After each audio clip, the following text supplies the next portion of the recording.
Senhoras e senhores, que os atos falhos possuem sentido é algo que podemos estabelecer como resultado de nossos esforços até o momento e tomar como base para o prosseguimento de nossa investigação. Enfatizemos mais uma vez que não afirmamos, e tampouco necessitamos dessa afirmação para nossos fins, que todo ato falho é dotado de sentido, embora eu considere isso provável. Para nós, basta demonstrar a existência de tal sentido com relativa frequência nas diferentes formas que assume o ato falho. Nesse aspecto, aliás, essas diferentes formas de ato falho se comportam de maneira diversa. No lapso verbal, da escrita, etc., é possível que haja casos de fundo puramente psicológico. Nas modalidades que se assentam no esquecimento, o esquecimento de nomes e intenções, o extravio e assim por diante, não posso acreditar nesse fundamento. Quanto à perda de objetos, é muito provável que em certos casos se possa reconhecê-la como não intencional. De modo geral, os equívocos que ocorrem em nossa vida deixam-se explicar apenas em parte por nossos pontos de vista. Tenham em mente essa restrição quando, daqui em diante, partirmos do princípio de que os atos falhos são atos psíquicos e surgem da interferência mútua de duas intenções. Esse é o primeiro resultado da psicanálise. Da ocorrência de tais interferências e da possibilidade de elas redundarem em semelhantes fenômenos, disso a psicologia até agora não tinha conhecimento. Nós expandimos consideravelmente o domínio dos fenômenos psíquicos e conquistamos para o terreno da psicologia manifestações que antes não eram de sua alçada. Detenhamo-nos ainda um momento na afirmação de que os atos falhos são atos psíquicos. Ela diz mais que nossa outra afirmação, a de que eles têm um sentido? Não creio. Ela é, antes, mais vaga e mais ambígua. Tudo aquilo que se pode observar na vida psíquica será ocasionalmente caracterizado como fenômeno psíquico.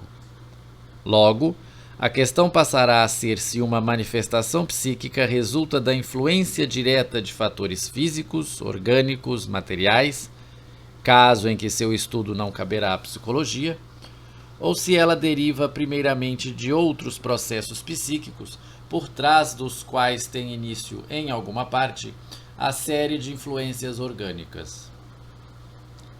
É esse último caso que temos em vista quando caracterizamos um fenômeno como um processo psíquico, razão pela qual é mais apropriado formular nossa tese dizendo que o fenômeno em questão é rico em sentidos ou possui um sentido. Por sentido, entendemos significado, intenção, tendência e posicionamento numa série de nexos psíquicos. Há uma quantidade de outros fenômenos muito próximos dos atos falhos, mas aos quais essa designação já não se aplica. Nós os chamamos atos casuais ou sintomáticos. Também eles exibem caráter de algo imotivado, insignificante, desimportante e, mais claramente do que isso, de algo supérfluo. Diferencia-os dos atos falhos a ausência de uma outra intenção que, em conflito com eles, os perturbe. Por outro lado, sem que nenhuma fronteira os delimite, esses atos se imiscuem nos gestos e movimentos com os quais contamos para expressar emoções. Pertence à categoria dos atos casuais tudo aquilo que, como se brincássemos e sem nenhum propósito aparente, fazemos com nossas roupas, com partes de nosso corpo, com objetos ao nosso alcance. Assim como a ausência dessas ações e, além disso, as melodias que cantarolamos para nós mesmos.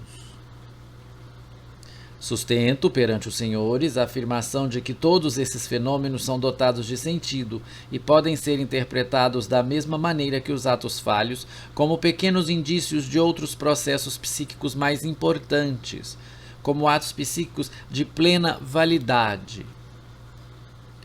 Não pretendo, no entanto, me deter nessa nova extensão dos domínios abarcados pelos fenômenos psíquicos, mas sim retornar aos atos falhos que permitem elaborar com clareza muito maior as indagações que importam à psicanálise.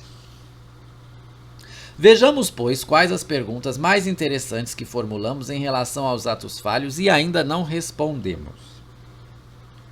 Dissemos que eles resultam da interferência mútua de duas intenções diversas, das quais uma é a que sofreu perturbação, ao passo que a outra é a perturbadora.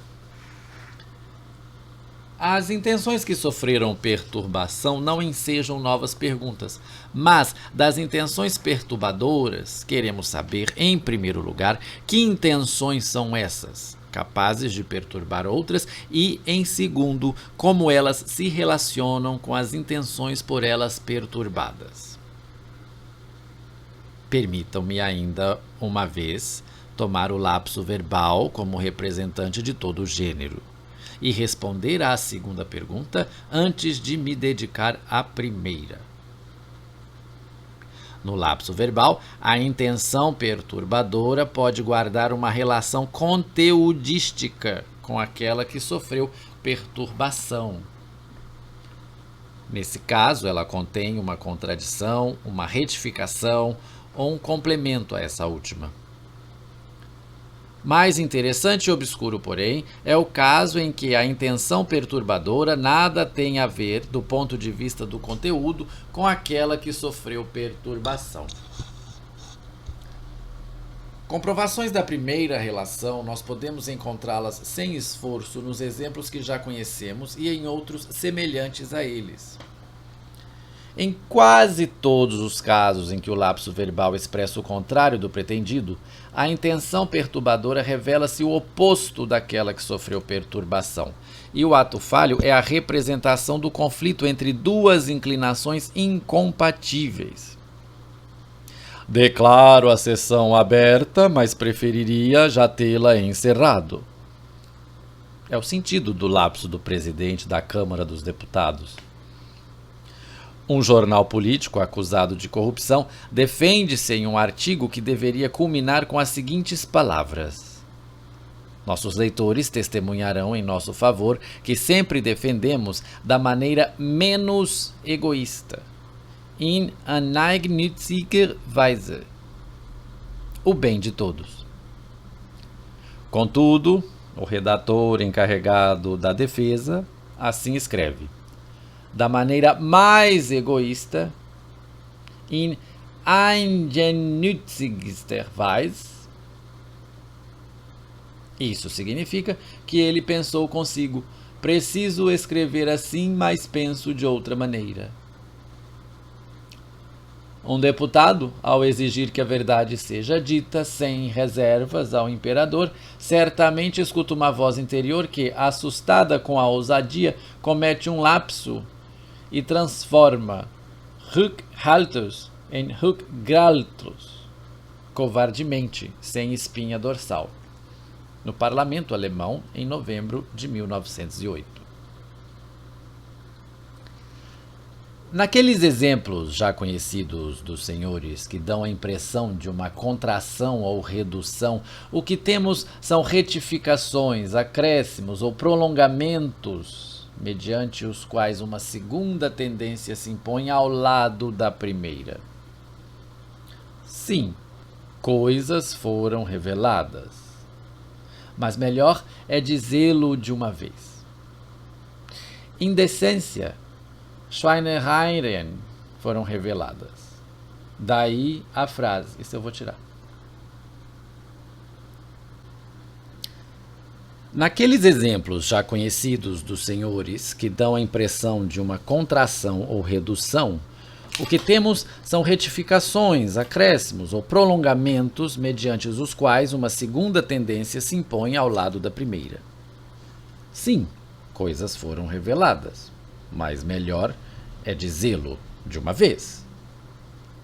As pessoas capazes de compreender o assunto se podem contar nos dedos de uma só mão. Mas não, na verdade, uma única pessoa é capaz de compreendê-lo. Daí, contar em um dedo. Ou, meu marido pode comer e beber o que quiser, mas o Senhor sabe, eu não tolero que ele queira alguma coisa. Daí a construção, ele pode comer e beber o que eu quiser. Em todos os casos, o lapso verbal decorre do próprio conteúdo da intenção que sofreu perturbação ou se liga a ele. O outro tipo de relação entre as intenções que interferem uma na outra causa estranheza. Quando a intenção perturbadora nada tem a ver com o conteúdo daquela que sofreu perturbação, de onde vem ela, afinal, e o que se deve o fato de se manifestar como perturbação exatamente ali? A observação, e somente ela pode aqui fornecer uma resposta, permite identificar que a perturbação advém de um pensamento que a pessoa em questão entretinha pouco antes do fato e que então repercute desta maneira, independentemente de já ter ou não encontrado expressão no discurso. Na realidade, essa perturbação deve ser caracterizada, portanto, como reverberação, mas não necessariamente como uma reverberação de palavras já ditas. Também aqui está presente um nexo associativo entre aquilo que perturba e aquilo que é perturbado, mas não se trata de um nexo dado pelo conteúdo, e sim de um nexo artificial, muitas vezes produzido por caminhos bastante forçados. Ouçam um exemplo simples que eu próprio observei. Em nosso belo maciço das Dolomitas, certa vez encontrei duas senhoras vienenses vestidas como turistas. Acompanhei-as um pouco e discutíamos os prazeres, mas também os incômodos daquela vida de turistas. Uma das senhoras admitiu que aquele modo de pensar o dia tinha lá seus desconfortos. É verdade, disse ela, que é muito agradável caminhar o dia inteiro sob o sol e ficar com a blusa e a camiseta encharcadas. Ao dizê-lo, ela precisou, em certo ponto, superar uma pequena hesitação. Depois prosseguiu. Quando, porém, a gente chega na Rose e pode se trocar. Não analisemos esse lapso verbal, mas penso que os senhores poderão facilmente compreendê-lo. A intenção daquela senhora era proceder a uma enumeração mais completa e dizer blusa, camiseta e rose, calcinha. Todavia, por uma questão de decoro, ela não mencionara rose. Na próxima sentença, então, de conteúdo independente da anterior, a palavra não dita surge como distorção de na house, em casa, de sonoridade semelhante. Na rose e na house. Podemos agora nos voltar para a pergunta principal, cuja resposta viemos adiando já há um bom tempo. Que intenções são essas que, de maneira inabitual, se manifestam como perturbações de outras? Bem, elas de certo são muito variadas, mas nosso desejo é encontrar aí um denominador comum. Se examinarmos toda uma série de exemplos com esse fim, eles logo se dividirão em 3 grupos distintos. Ao primeiro grupo pertencem aqueles casos em que a tendência perturbadora é conhecida de quem fala e, além disso, foi sentida por ele anteriormente ao lapso verbal.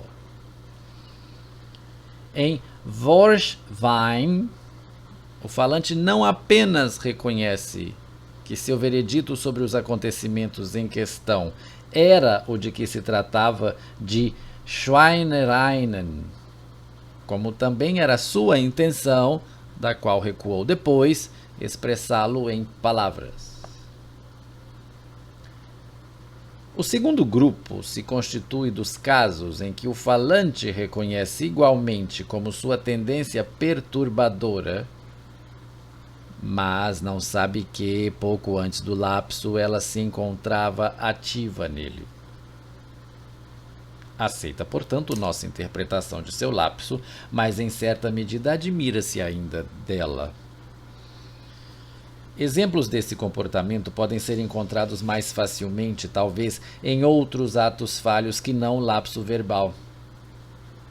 No terceiro grupo, a interpretação dada à intenção perturbadora é rechaçada com veemência pelo falante, que não apenas contesta abrigá-la em si anteriormente ao lapso, como afirma também ser-lhe ela inteiramente estranha. Lembrem-se do exemplo de Alf Stossen e da negativa descortês que obtive do falante ao desvendar a intenção perturbadora? Sabem os senhores que ainda não logramos chegar a um acordo quanto à compreensão desses casos. Eu não atribuiria importância nenhuma à negativa do proponente daquele brinde e sustentaria imperturbavelmente a minha interpretação. Já os senhores, penso eu, sob o efeito da resistência do orador, ponderam se não seria melhor renunciar à interpretação de tais atos falhos e dá-los como atos puramente fisiológicos, no sentido pré-analítico da formulação. Posso imaginar o que os assusta.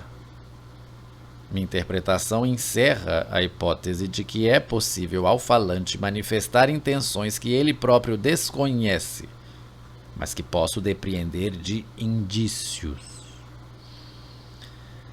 Diante de uma hipótese tão nova e de consequências tão graves, os senhores se detêm. Mas estabeleçamos uma coisa. Se os senhores desejam aplicar de forma coerente essa concepção dos atos falhos reforçada por tantos exemplos, é necessário que se decidam em favor dessa estranha hipótese. Se não puderem fazê-lo, terão de renunciar à compreensão ainda nem bem adquirida.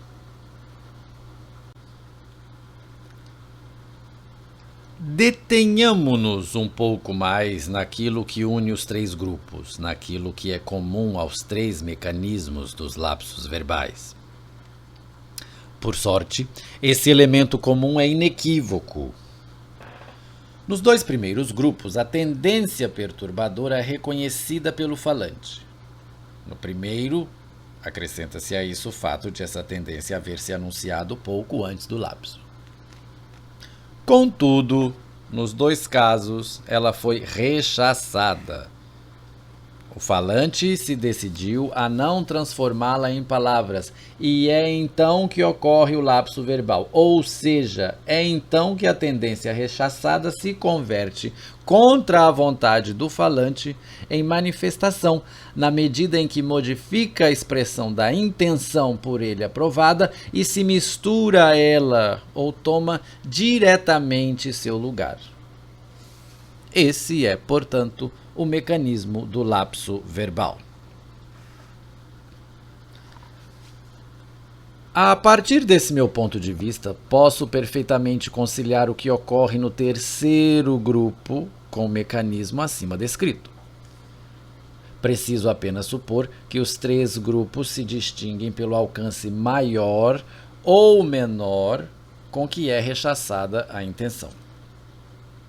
No primeiro grupo, a intenção está presente e se faz notar anteriormente à manifestação do falante. Somente depois disso, ela experimenta o repúdio, do qual se ressarce no lapso verbal. No segundo grupo, esse repúdio exibe alcance maior. Antes ainda da manifestação, a intenção já não se faz notar. É curioso que nem isso a impeça de ser parte da causa do lapso. Esse comportamento, porém, torna mais fácil explicar o que se passa no terceiro grupo. A esse respeito, ouso externar a suposição de que, no ato falho, pode também se manifestar uma tendência rechaçada há mais tempo, talvez há muito tempo. Uma tendência que não é notada e que, por isso mesmo, pode ser negada pelo falante. Mas ponham de lado o problema do terceiro grupo. Ainda assim, a partir da observação dos outros casos, os senhores de certo poderão tirar a conclusão de que a repressão da intenção de dizer algo é condição imprescindível para que o lapso verbal ocorra.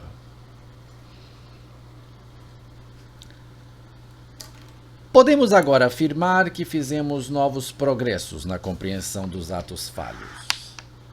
Sabemos não apenas que eles são atos psíquicos nos quais se podem reconhecer sentido e intenção, e não apenas que decorrem da interferência mútua de duas intenções distintas, mas também que, em sua execução, uma dessas intenções precisa experimentar certo rechaço para que, mediante a perturbação da outra, possa manifestar-se.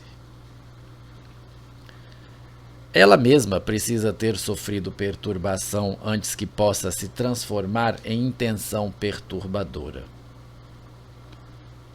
Com isso, naturalmente ainda não adquirimos uma compreensão completa dos fenômenos a que chamamos atos falhos. Percebemos de imediato que novas perguntas surgem e, de modo geral, pressentimos que tanto mais motivos para novas perguntas aparecerão, quanto mais avançarmos em nossa compreensão. Podemos perguntar, por exemplo, por que tudo isso não se dá de forma mais simples? Se há a intenção de rechaçar certa tendência em vez de executá-la, esse rechaço deveria ser capaz de fazer com que nada daquela tendência ganhasse expressão. Ou então, ele poderia falhar, permitindo à tendência rechaçada expressão plena. Os atos falhos, no entanto, são soluções de compromisso. Para cada uma das duas intenções, eles significam a um só tempo sucesso e insucesso parciais. A intenção ameaçada não é reprimida por completo, nem logra, a não ser em casos isolados, se impor incólume. Podemos supor que condições especiais haveriam de ser necessárias para o surgimento dessas soluções de interferência ou compromisso, mas não logramos nem sequer imaginar de que tipo elas poderiam ser. Tampouco acredito que o maior aprofundamento no estudo dos atos falhos seria capaz de nos revelar essas relações desconhecidas.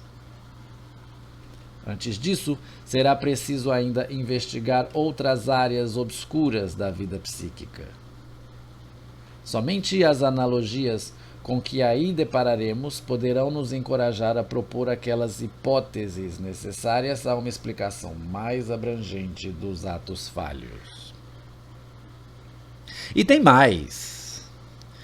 Também o trabalho com pequenos indícios, como o que costumamos realizar continuamente nessa área, contém seus próprios perigos. Há uma enfermidade psíquica, a paranoia combinatória, na qual a utilização desses pequenos indícios desconhece limites, e naturalmente não é meu desejo postular que as conclusões construídas sobre esse fundamento são todas corretas. De tais perigos, só pode nos oferecer proteção a ampla base de nossas observações. A repetição de impressões semelhantes colhidas nas mais diversas áreas da vida psíquica. Abandonaremos aqui, portanto, a análise dos atos falhos. Mas quero solicitar uma coisa aos senhores. Guardem na memória, como modelo, a maneira como abordamos esses fenômenos. Desse exemplo, os senhores podem depreender quais as intenções de nossa psicologia. Não queremos apenas descrever e classificar os fenômenos, mas compreendê-los como sinais de um jogo de forças na psique, como manifestação de tendências dotadas de meta, que trabalham em consonância ou dissonância umas com as outras. Esforçamo-nos em obter uma concepção dinâmica dos fenômenos psíquicos. Nessa nossa concepção, os fenômenos percebidos devem ficar em segundo plano perante tendências apenas supostas. Não vamos, portanto, seguir nos aprofundando nos atos falhos, mas podemos ainda realizar uma incursão por esse vasto domínio, na qual reencontraremos coisas conhecidas e descobriremos algumas novidades. Deixemo-nos guiar aí pela subdivisão nos 3 grupos já propostos anteriormente. Os lapsos verbais, com suas formas aparentadas, que são os lapsos de escrita, da leitura, da audição e da memória. Esse último com suas subdivisões de acordo com o objeto esquecido. Nomes, palavras estrangeiras, intenções, impressões. Os lapsos que cometemos ao apanhar, guardar ou perder objetos. Os equívocos, na medida em que nos interessam, vinculam-se em parte ao esquecimento e em parte aos lapsos que ocorrem ao apanharmos objetos. Acerca do lapso verbal, embora já o tenhamos tratado em detalhes, temos ainda alguma coisa a acrescentar. Ligam-se a ele fenômenos afetivos menores, que são de algum interesse. Ninguém admite de bom grado tê-lo cometido. Além disso, com frequência não ouvimos nossos próprios lapsos, mas jamais deixamos de ouvir aqueles cometidos por outra pessoa. Em certo sentido, o lapso verbal é também contagioso. Não é fácil falar sobre ele sem também incorrer num lapso. Suas formas mais insignificantes, aquelas que nada têm de importante a revelar sobre processos psíquicos ocultos, deixam entrever com facilidade o que as motivou.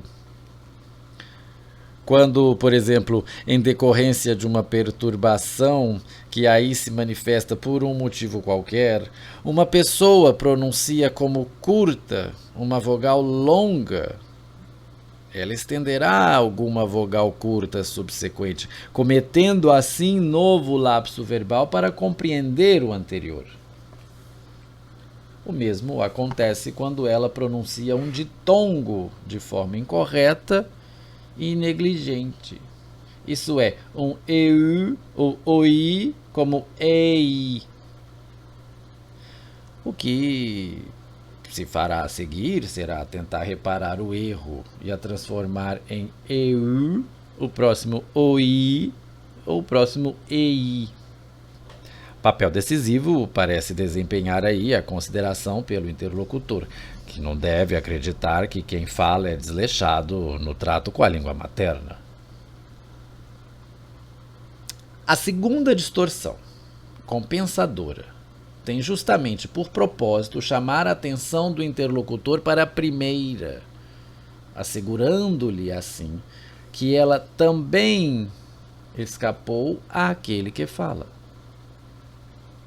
Os casos mais frequentes, simples e insignificantes de lapsos verbais consistem em contrações de palavras e antecipações sonoras que se manifestam em partes inconspícuas do discurso.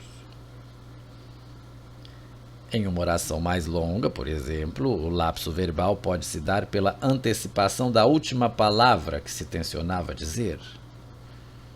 E isso causa a impressão de certa impaciência para terminar a oração e, de modo geral, dá testemunho de alguma resistência a anunciar a oração ou mesmo o discurso em si.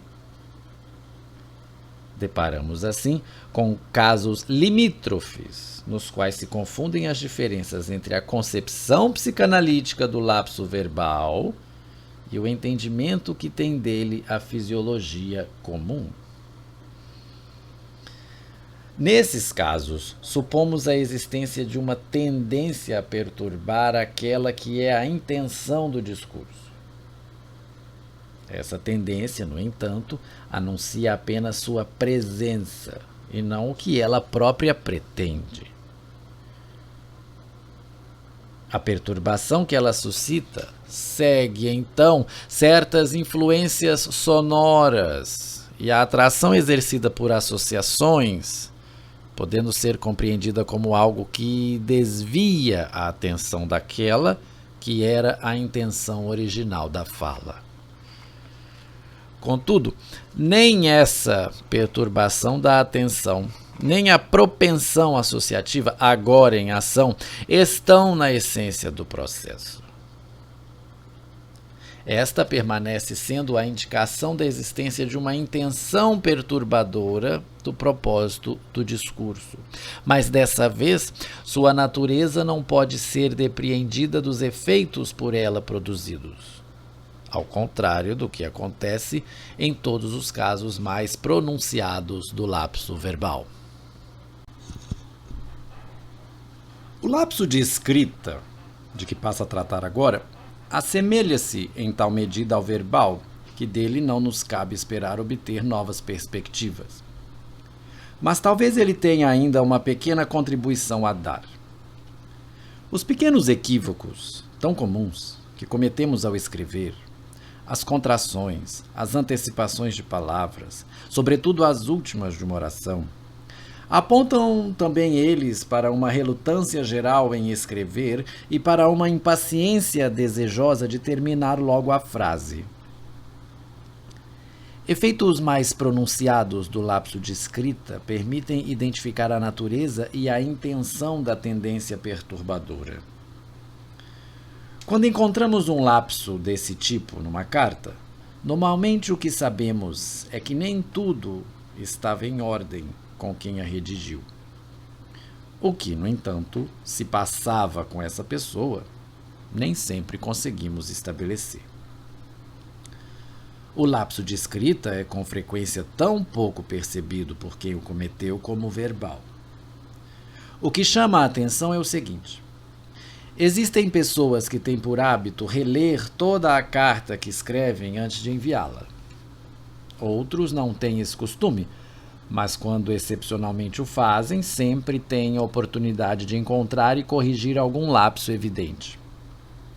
Como se explica isso? É como se essas pessoas soubessem que cometeram um lapso ao escrever a carta. Devemos realmente acreditar nisso? Ao significado prático do lapso de escrita, vincula-se um problema interessante. Os senhores talvez se lembrem do caso de um assassino, H., hábil na obtenção de culturas de agentes patogênicos altamente perigosos, que conseguia de institutos científicos, fazendo-se passar por bacteriologista. Depois, as utilizava para, dessa maneira bastante moderna, livrar-se de pessoas que lhe eram próximas. Pois esse mesmo homem, certa vez, se queixou por escrito à direção de um desses institutos da ineficácia das culturas que lhe haviam sido enviadas. mas cometeu um lapso ao fazê-lo. Em lugar de, em minhas experiências com camundongos, maus ou porquinhos da Índia, Meerschweinchen, lia-se claramente. Em minhas experiências com seres humanos, Menschen. Maus, Meerschweinchen, Menschen. O lapso chamou a atenção dos médicos do instituto, tanto quanto sei. Porém, eles não tiraram daí nenhuma conclusão. O que pensam os senhores? Não deveriam ter os médicos tomado esse lapso da escrita como uma confissão e dado início assim a uma investigação mediante a qual teriam interrompido a tempo a obra do assassino? Nesse caso, o desconhecimento de nossa concepção dos atos falhos não foi causa de uma negligência de importante significado prático? Bem, creio que um tal lapso, por certo, ter-me-ia parecido deveras suspeito, mas uma objeção de peso impede seu emprego como confissão. A questão não é tão simples assim. O lapso da escrita, com certeza, constitui um indício, mas, em si, ele não teria bastado para pôr em marcha uma investigação. É certo que ele revela estar o homem imbuído do pensamento de infectar seres humanos, mas não é possível determinar se esse pensamento possui o valor de um claro propósito maléfico ou de uma fantasia irrelevante na prática. É até possível que aquele que comete semelhante lapso apresente a melhor das justificativas subjetivas para negar tal fantasia e repudiá-la como algo totalmente estranho à sua pessoa. Quando, mais adiante, abordarmos a diferença entre as realidades psíquica e material, os senhores terão oportunidade de compreender ainda melhor tais possibilidades. De novo, trata-se aqui de um caso em que um ato falho adquire posteriormente um significado inesperado. No lapso de leitura, encontramos uma situação psíquica que claramente difere daquela verificada nos lapsos da fala e da escrita. Nele, uma das duas tendências concorrentes é substituída por um estímulo sensorial e se mostra, talvez por isso mesmo, menos resistente.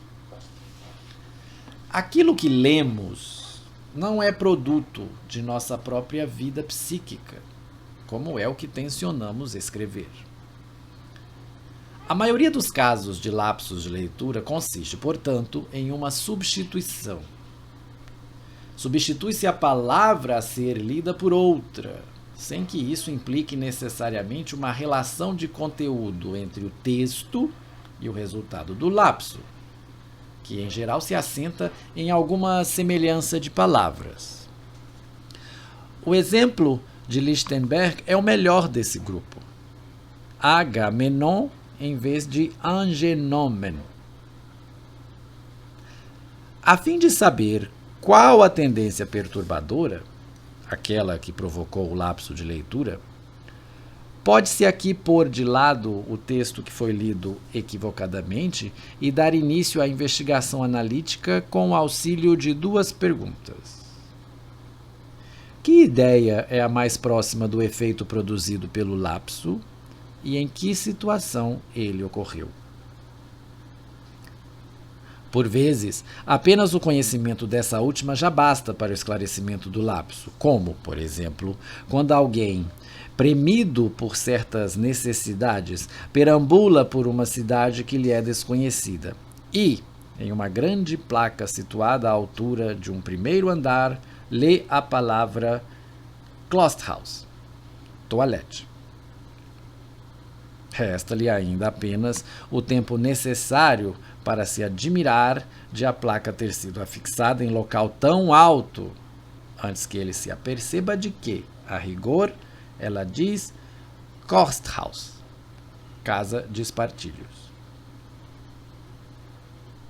Em outros casos, justamente esse lapso de leitura que independe do conteúdo do texto demanda análise mais minuciosa, a qual não se pode proceder sem experiência prévia na técnica psicanalítica e sem confiança nela. Na maioria dos casos, porém, o esclarecimento de um lapso de leitura é tarefa mais fácil. A palavra substituta, como no exemplo de Agamenon, logo revela o pensamento que desencadeou a perturbação. Nestes tempos de guerra, por exemplo, onde quer que deparemos com palavras semelhantes, é bastante comum lermos em seu lugar nomes de cidades, comandantes e expressões militares que ressoam a todo momento a nosso redor.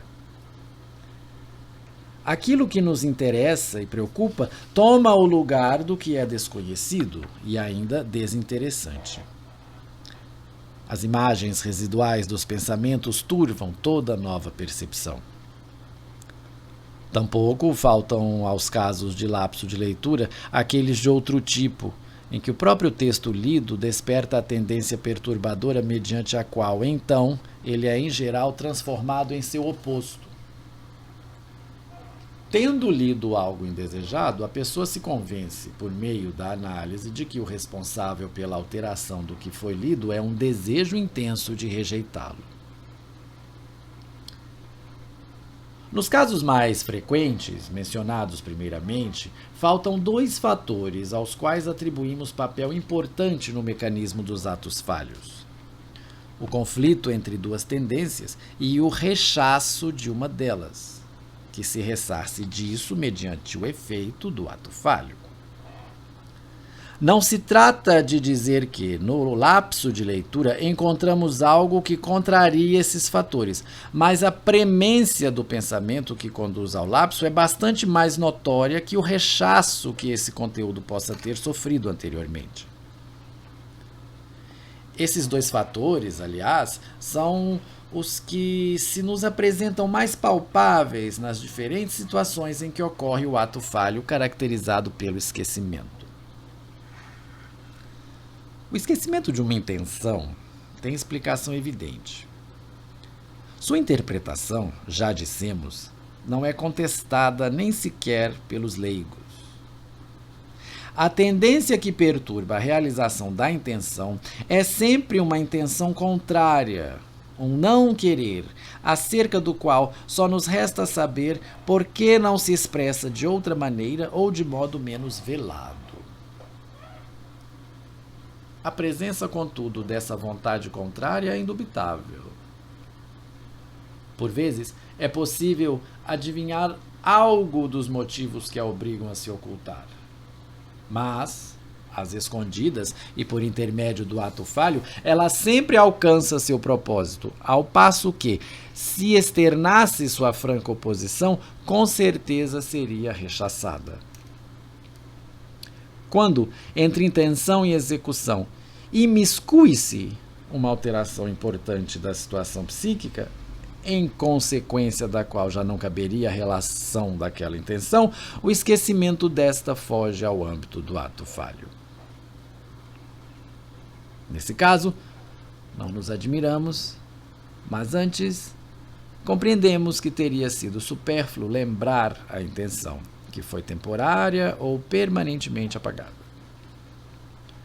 O esquecimento de uma intenção só pode ser chamado de ato falho quando não podemos acreditar que ela foi interrompida dessa forma. De modo geral, os casos de esquecimento de intenção são tão uniformes e transparentes que, por isso mesmo, não possuem interesse para nossa investigação. Há dois pontos, no entanto, nos quais o estudo desse ato falho nos ensina algo de novo. Dissemos que o esquecimento, ou seja, a não realização de uma intenção, aponta para uma vontade contrária que lhe é hostil. E assim é de fato. Mas, de acordo com o que revelam nossas investigações, essa vontade contrária pode ser de duas naturezas distintas. Ela pode ser direta ou indireta. O significado dessa última modalidade se deixa explicar melhor por intermédio de um ou dois exemplos. Quando, diante de um terceiro, um benfeitor se esquece de dizer uma palavra em favor de seu protegido, isso pode se dar, na verdade, porque o referido benfeitor não está tão interessado em seu protegido e, portanto, não sente grande vontade de interceder por ele. De todo modo, assim interpretará o protegido o esquecimento de seu benfeitor. A questão, contudo, pode ser mais complicada.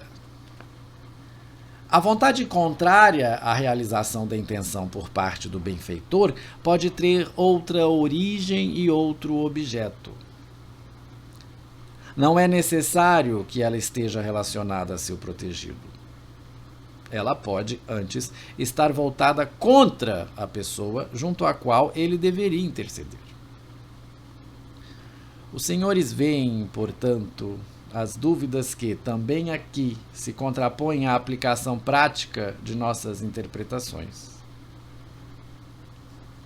A despeito da interpretação correta do esquecimento, há o risco de que o protegido nutra desconfiança demasiada e acabe por cometer grave injustiça contra seu benfeitor. Outro exemplo é o de alguém que se esquece de um encontro ao qual havia prometido e pretendia comparecer. A explicação habitual, para tanto, será a aversão pura e simples ao encontro com a pessoa em questão. A análise, todavia, poderá comprovar que a tendência perturbadora não está relacionada à pessoa em si, e sim ao local onde o encontro foi marcado. Se, em razão de alguma lembrança dolorosa a ele vinculada, a pessoa deseja evitá-lo. Ou, se alguém se esquece de postar uma carta, a tendência contrária à postagem pode, é certo, assentar em seu conteúdo.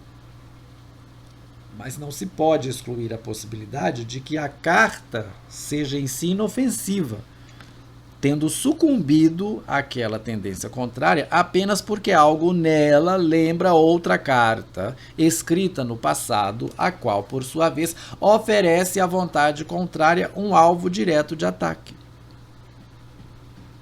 Pode-se dizer, então, que a vontade contrária transferiu-se da carta anterior, em relação à qual ela se justificava, para a atual, com a qual ela nada tem a ver.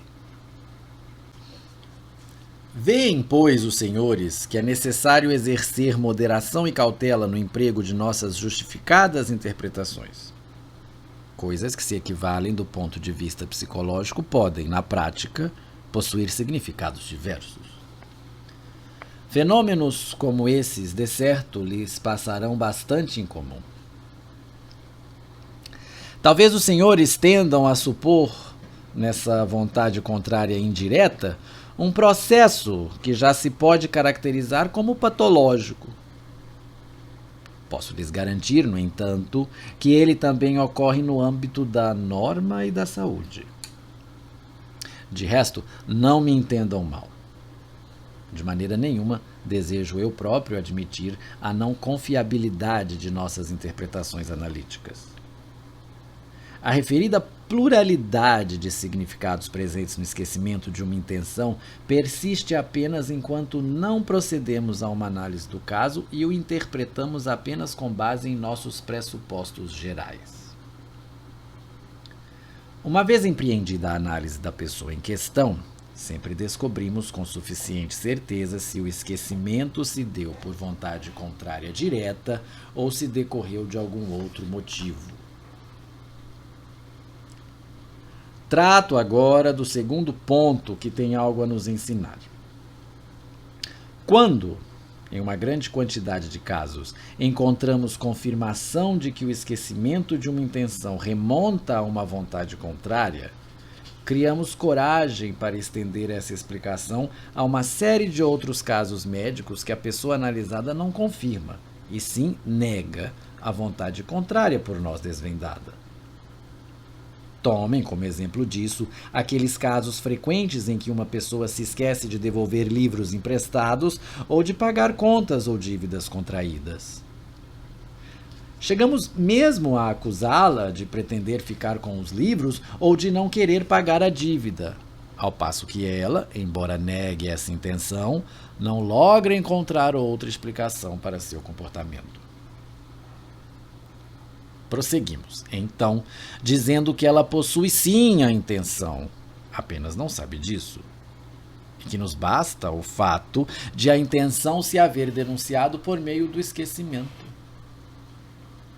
Todavia, a pessoa em questão pode repetir que simplesmente se esqueceu.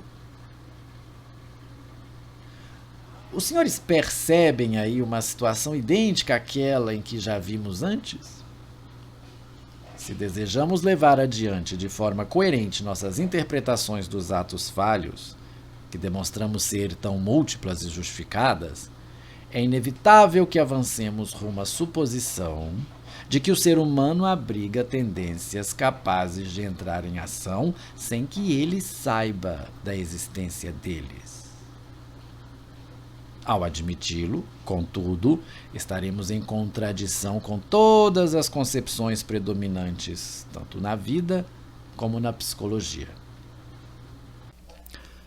O esquecimento de nomes próprios e de nomes estrangeiros, assim como o de palavras estrangeiras, também se deixa remontar a uma intenção contrária, a qual, direta ou indiretamente, se volta contra o nome em pauta.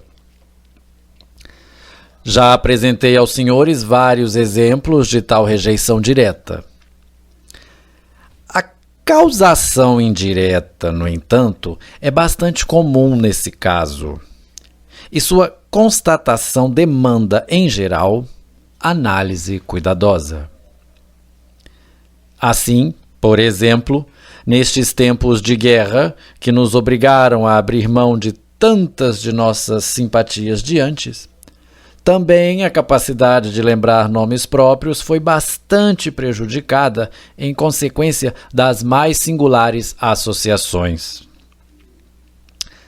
Há pouco tempo, aconteceu-me de eu não conseguir reproduzir o nome da inofensiva cidade morávia de Bizens. Da análise, resultou que a culpa disso não era nenhuma hostilidade direta, e sim a lembrança sonora do nome do Palazzo Bizende, em Orvieto, onde tantas vezes me hospedei de bom grado. Como motivação para essa tendência contrária à lembrança de um nome, apresenta-se aqui um princípio que, mais adiante, vai nos revelar toda a sua grandiosa importância como causa de sintomas neuróticos. A aversão da memória a se lembrar de coisas vinculadas a sentimentos de desprazer. Sentimentos estes que a lembrança poderia reavivar. Essa intenção de evitar o desprazer provocado pela memória ou por outros atos psíquicos, essa fuga psíquica do desprazer, nós podemos identificá-la como motivação última e eficaz não apenas do esquecimento de nomes, mas também de muitos outros atos falhos, como, por exemplo, as omissões e os equívocos. Contudo, o esquecimento de nomes parece particularmente favorável por fatores psicofisiológicos, razão pela qual ele se verifica também em casos nos quais não se consegue confirmar a interferência de um elemento de desprazer. Mediante investigação analítica da pessoa que tende a esquecer nomes, os senhores poderão constatar que os nomes não lhe fogem apenas porque ela própria não gosta de seus portadores ou porque lembram fatos desagradáveis, mas também porque, para ela, o nome esquecido pertence a outro rol de associações, com o qual guarda relações mais íntimas. O nome é, pois, como que retido nesse outro rol, e o acesso a ele é negado às demais associações momentaneamente ativadas. Se os senhores se lembram dos artifícios da técnica mnemônica, poderão constatar com alguma estranheza que as mesmas conexões estabelecidas deliberadamente para proteger um nome do esquecimento fazem também com que ele seja esquecido. O exemplo mais óbvio disso são aqueles nomes próprios que, como é compreensível, possuem valores psíquicos bastante diferentes para pessoas diferentes. Tomem como exemplo um nome como Teodoro. Para alguns dos senhores, ele não possui nenhum significado especial. Para outros, será o nome do pai, de um irmão, amigo ou o próprio nome. A experiência analítica mostrará que, no primeiro caso, não há risco do esquecimento. O portador do nome é um estranho.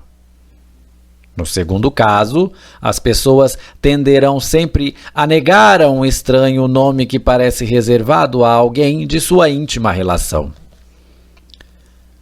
Suponham agora que a esse entrave associativo possa vir a se juntar a ação do princípio do desprazer. E, além disso, um mecanismo indireto. E os senhores poderão, então, ter uma ideia correta da complexidade de que se reveste a causa do esquecimento temporário de um nome. Uma análise apropriada, no entanto, descortinará por completo aos senhores todas essas complicações. O esquecimento de impressões e experiências vividas mostra, de modo ainda mais nítido e exclusivo, que o esquecimento de nomes, a atuação dessa tendência a afastar da memória o que é desagradável. Naturalmente, esse tipo de esquecimento não pertence, em toda a sua abrangência, à categoria dos atos falhos. Ele só será um ato falho na medida em que, avaliado com base em nossa experiência habitual, resultar conspícuo ou injustificado, ou seja, quando o esquecimento tiver por objeto, por exemplo, impressões demasiado recentes ou importantes, ou, então, constitua uma ausência capaz de produzir uma lacuna em uma lembrança de resto completa.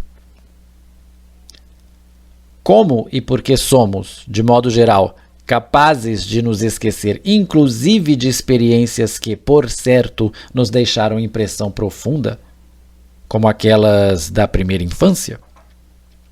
Esse é outro problema, em que a defesa contra impulsos desprazerosos, embora desempenhe algum papel, nem de longe basta como explicação.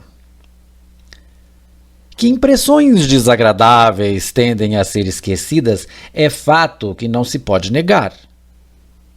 Psicólogos diversos já o apontaram.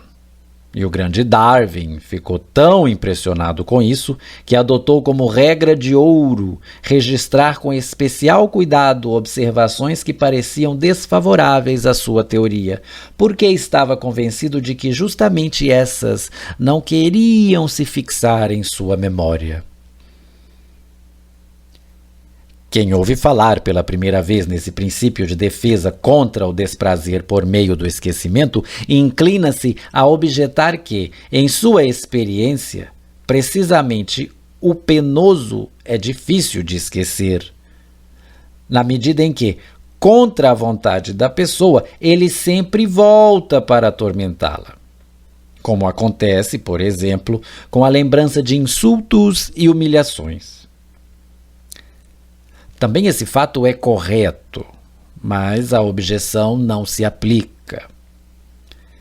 É importante que se comece logo a levar em consideração que a vida psíquica é praça e campo de batalha para tendências opostas, ou, expresso em termos não dinâmicos, ela se compõe de contradições e pares de oposições. Comprovar a presença de determinada tendência não significa excluir outra oposta a ela. Há lugar suficiente para ambas. Tudo depende de como essas oposições se posicionam umas em relação às outras. Que efeitos decorrem de uma e de outra.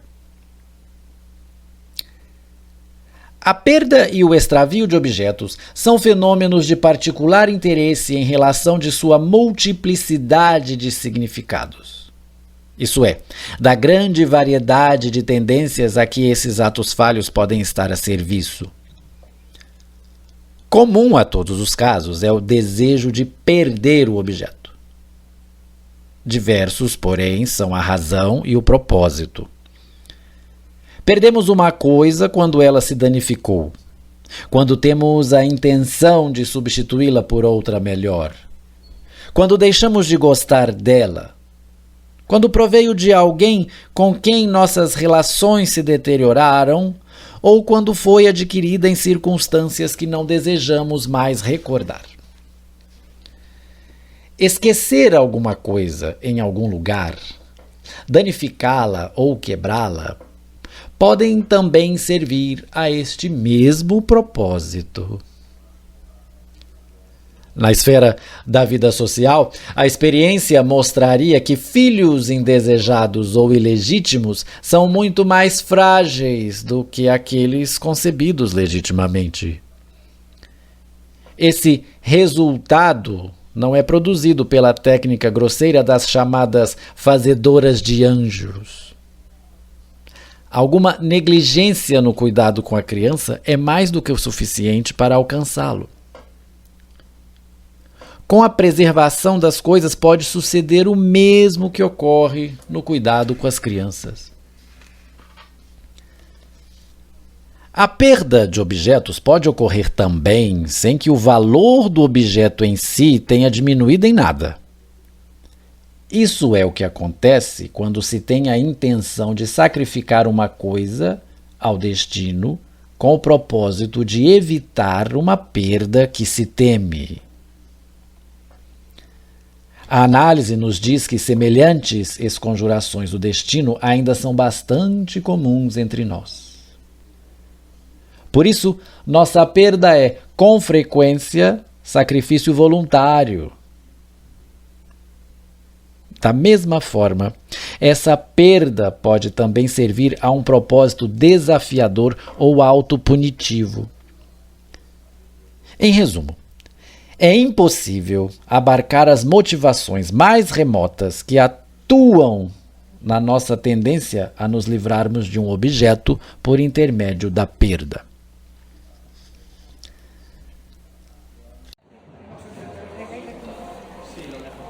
A ação errada, assim como outros equívocos, é com frequência empregada como um meio de realização de desejos que não devemos nos conceder. A intenção mascara-se de acaso feliz. Assim é, por exemplo, quando, como sucedeu a um de nossos amigos, alguém, claramente a contragosto, precisa tomar o trem para visitar um local fora da cidade e, ao fazer a necessária baldeação, embarca erradamente num trem que o conduz de volta à cidade. Ou quando, em viagem, desejosos de nos deter um pouco mais numa estação intermediária, mas impossibilitados de fazê-lo em virtude de certas obrigações, ignoramos ou perdemos determinada conexão, o que acaba por obrigar-nos à desejada interrupção da viagem. Ou ainda, como aconteceu a um paciente ao qual eu proibira de telefonar para sua amada, mas que, por engano, perdido em pensamentos, solicitou o número errado ao telefonar para mim e se viu de súbito ao telefone com a amada. Um belo exemplo de ação equivocada, de importante consequência prática também, nos traz o seguinte relato de um engenheiro a explicar a origem de um dano material. Há algum tempo, no laboratório da faculdade, trabalhei com vários colegas em uma série de complicados experimentos de elasticidade. Um trabalho que havíamos assumido de livre e espontânea vontade, mas que começou a demandar mais tempo do que esperávamos. Um dia, estava eu a caminho do laboratório com meu colega F, que comentou como lhe desagradava perder tanto tempo justamente naquele dia, no qual tinha tantas outras coisas para fazer em casa. Eu só pude concordar com sua queixa e, em alusão a um acontecimento da semana anterior, complementei meio brincando: tomara que a máquina de café pife de novo. Aí interrompemos o trabalho e vamos embora mais cedo.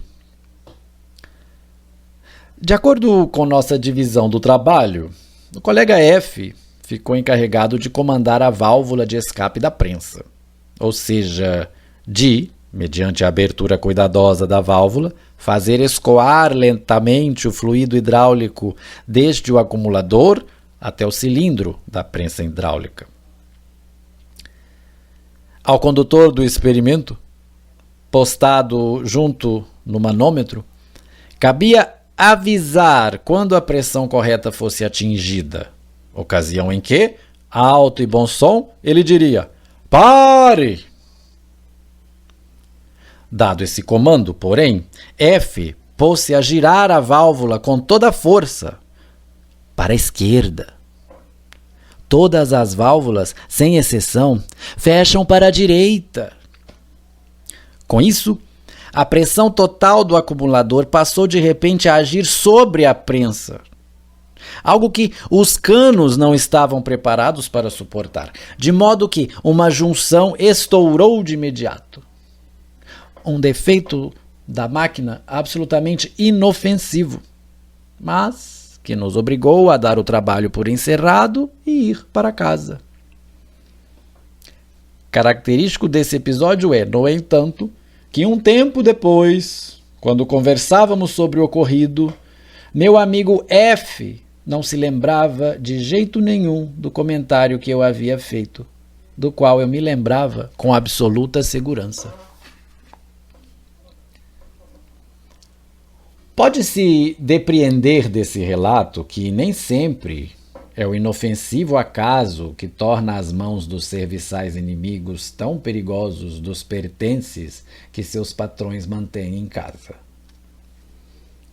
Mas os senhores podem também se perguntar se o acaso é sempre o responsável, mesmo quando provocamos danos a nós mesmos e pomos em risco nossa integridade.